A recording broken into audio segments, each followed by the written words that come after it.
Welcome back to the Chad Hasty Show on News Talk 95.1 FM and 790 AM KFYO. Joining us on the phones right now, our good friend, editor of Quorum Report, quorumreport.com. It's Scott Braddock. Scott, what is going on today? Well, there's a ton going on. I mean, if you want to talk about Area 51, I'm ready. We can do that. Well, it's all top secret. Yeah, I mean, do you see stranger things? What do you think? You see stranger things at Area 51 or when they're in session, the Texas Capitol? I do not have a comment on that. This is going to leave that one alone, huh? This is what I stumble into on a Monday. Yeah, absolutely. This is what happens. Hey, there is a lot going on statewide, and one of the first things I guess we'll jump into, Senator Cornyn. I think it was announced today, just how much money he's got on hand for his reelection campaign. Well, and it's not insignificant. The senator is sitting on, $9.1 million cash on hand. And by the way, when you're reporting on campaign finances, the two most important numbers that you look at are cash on hand, followed closely by cash on hand. Yeah. And that's because that tells you what they can burn through, right? And look, the other numbers are important too. He raised $2.5 million in the second quarter, which is not too shabby, although it, I would say, kind of lags behind what some of the other Republicans who are considered quote-unquote vulnerable incumbents are raising around the country as they prepare to defend their majority in this upcoming election, an election in which the Democrats are, of course, thought to perhaps be ascendant, and we're looking at struggling numbers for President Trump despite the economy. There's always something going on with the president that sort of rattles things and has voters thinking about things other than the economy. In any other administration, if the economic numbers were this good, it wouldn't matter what the president did.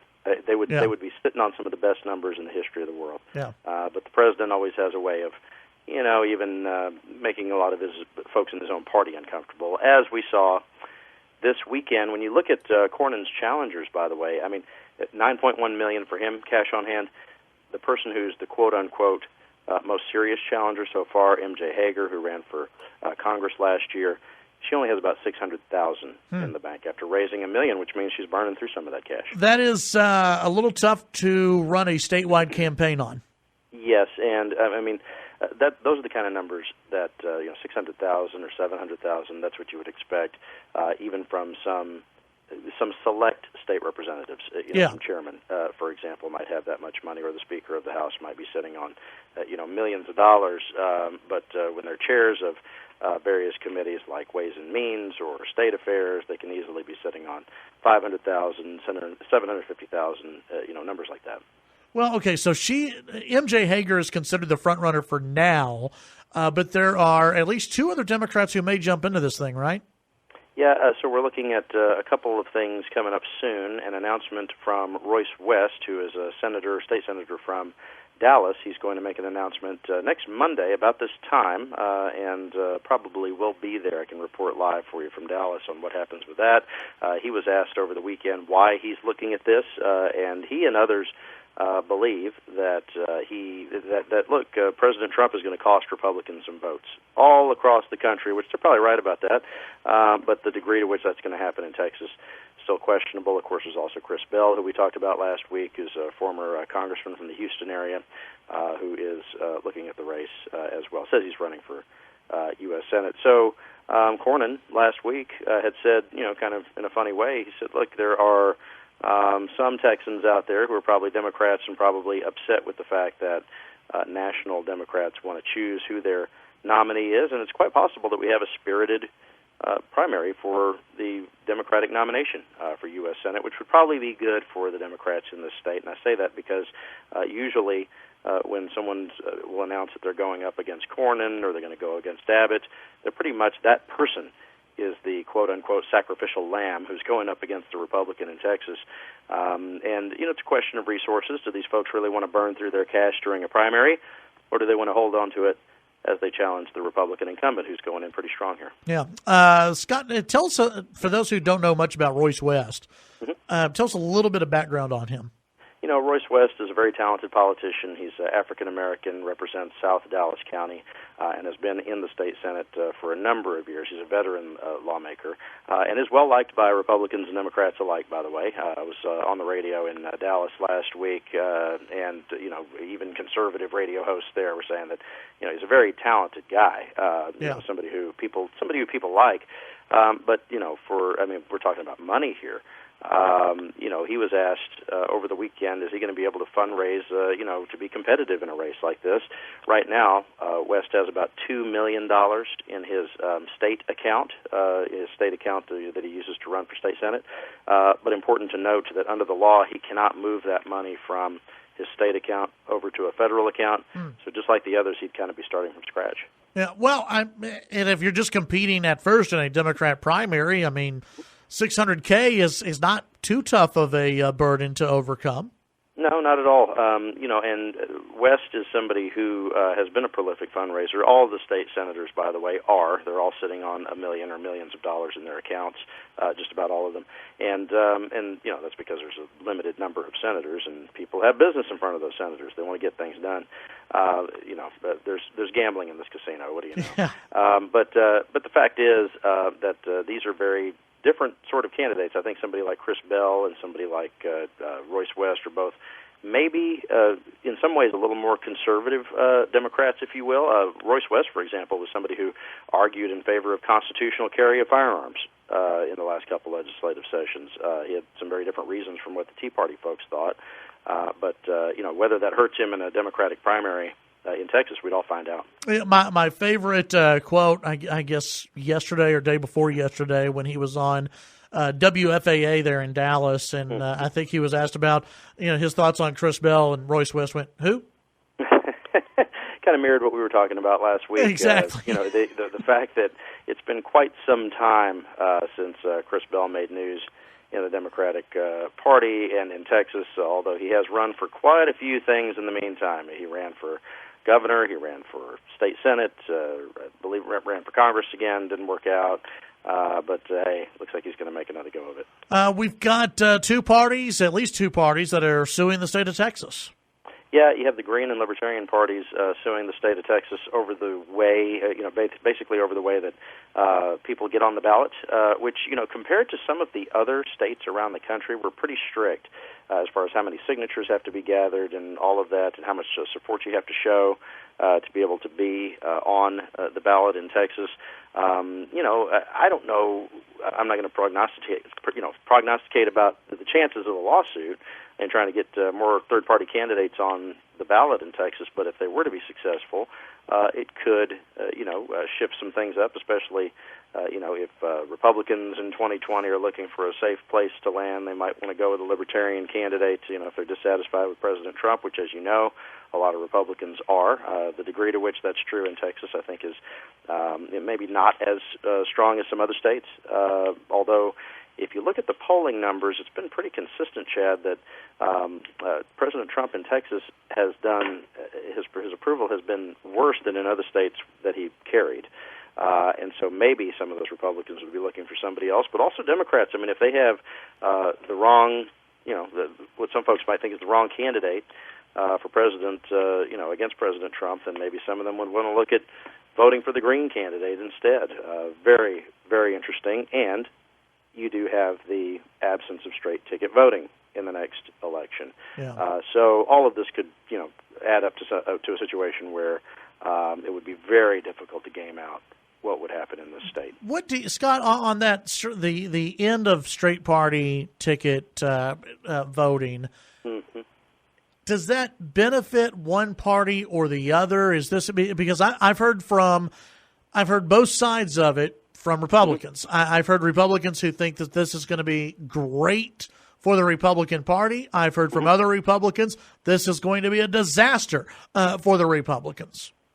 It is assumed by Republicans who are from suburban and urban areas that this will be no problem for Republicans in rural Texas.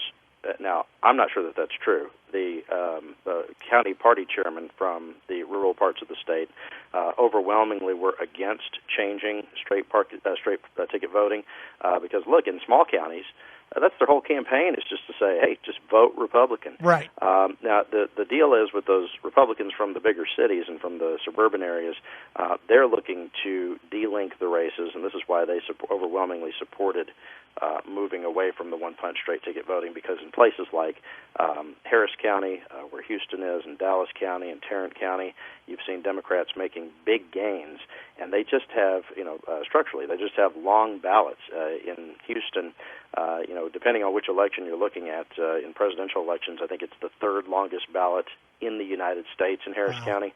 And so, because they have something like more than 70 state district judges there, nobody knows who all those people are, not even people who do politics for a living.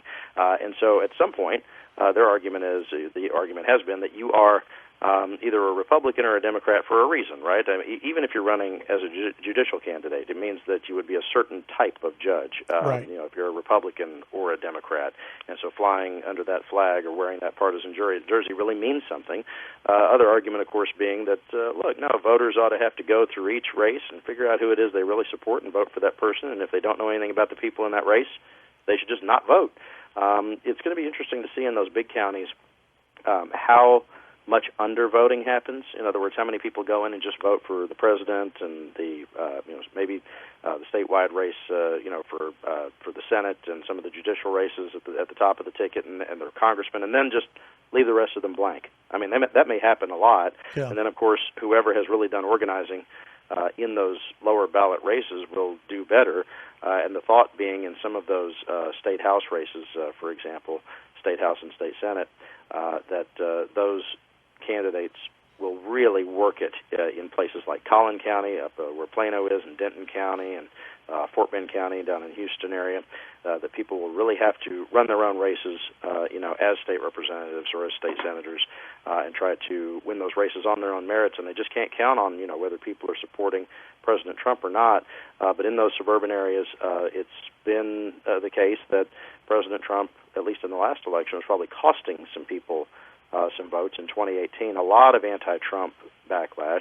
And one other thing we ought to say about this, the lieutenant governor, Dan Patrick, he had for years opposed getting rid of one-punch straight ticket voting, but his son was a judge in Harris County, and when all the Democrats won their races against Republican judges in Harris County, suddenly he changed his mind about that. Interesting. I don't, and you're right on the rural-urban divide here. The rural Republicans that I've talked to, they're just adamant that this is going to hurt Republicans in the rural areas, or it's not going to be great for Republicans because there may not be the money out here to do that in that type of campaigning that they could do in Harris County. The urban Republicans, they have told me, well, the rural folks have got to get off their butt and do more. And so that's, there's just, that's what you see on so many of the issues is this, two parts of the state, that divide where the two sides just they're not seeing eye to eye on things. I don't see how it helps the Republicans, but, maybe it will. I don't know. I don't see how it's going to make that much of a difference when, from what you are saying, Scott, it's almost like they are counting on people just to get frustrated and abandon the ballot and just hit cast ballot without filling out everything. In some ways, I think that they are. And by the way, when this calculation was made, and this will tell you a lot of what you need to know, and maybe whether the legislature will reverse this, which they could do in the next legislative session. They could just bring it back if they wanted to, bring back one-punch straight ticket voting, although I'm not predicting that. But when they made this decision when they made the decision, it was delayed. The implementation of this was delayed until 2020, with the thought being that 2018 was going to be sort of a normal election year in Texas, with turnout about like it normally is during a midterm election. And instead, what we saw was record turnout, presidential-style turnout at 8.4 million people voting. And so when the lawmakers were making their decision on this, they were expecting things in Texas as far as turnout to hold kind of steady but that did not happen. Yeah. And so it's sort of a punchline now that these folks thought things were just going to be kind of hunky-dory and normal, and they would get to try out this experiment, but that hasn't happened at all. Scott, before we let you go, Beto O'Rourke, who's polling at a whopping 2% nationally now. Yes. He's desperate for headlines, and he finally got one yesterday. Yeah, he was talking about the fact that as his background has been looked into, because he challenged folks to look into their ancestry, turns out that he is descended from folks who owned slaves, and he's talking about that at length now and what it means for his support for a bill to support a commission on reparations and how to pay out reparations, how to deal with that. Of course, not all Democrats are on the same page about that. Some say that that's not the direction that the United States should be going. Others think that it should at least be it should be something that's at least debated. But look, O'Rourke, politically, Chad, he's been trying to find a way to appeal to African-American Democratic voters, which he was not really able to do, or at least had some serious challenges with in Texas in his race against Senator Cornyn. Senator Cruz. He hasn't really gotten his footing on that issue nationally, as his campaign has been faltering, and absolutely got a headline out of this, but how durable it is and how much good it does him, I'm not sure. Yeah, probably not too much, I would think. If he can't figure out how to debate, and you even look at Julian Castro, who supposedly had this breakout debate performance, he's still polling at 0 to 1%. I don't think anything's going to help either of them at this point. Yeah, and it's one thing to say that we're so far out from the actual nominating process that where they are now doesn't matter. However, the way the Democratic National Committee has set up the debates and has set up the way that they're going to handle the discussions between these candidates means that they have to maintain certain positions in the polling, and they also have to have a certain number of donors. In other words, they have to have certain energy behind their campaigns, and so it's getting closer to the time when some of these folks are going to start getting weeded out even before we get to the actual nominating contests in Iowa and New Hampshire, where Beto's not doing that badly in those places, but it's yet to be seen whether his campaign can last all the way to those actual contests. Yep. Scott, tell folks real quick what they can find at Quorum Report. Well, we're starting to look at the campaign finance reports as they are coming in. We mentioned Senator Cornyn, of course, and the state-level candidates for various offices, whether that's state representative or state senator or whatever. All of those campaign numbers are starting to be reported now into the Texas Ethics Commission. We're starting to break all that down and what it means for who's going to have strong candidacies and who's not going to do as well. And we'll have a full report on that this afternoon at quorumreport.com. All right. Follow him on Twitter at Scott Braddock. Scott, as always, appreciate your time. Chad, thank you. I appreciate it. Have a good one. That's Scott Braddock, editor, Quorum Report.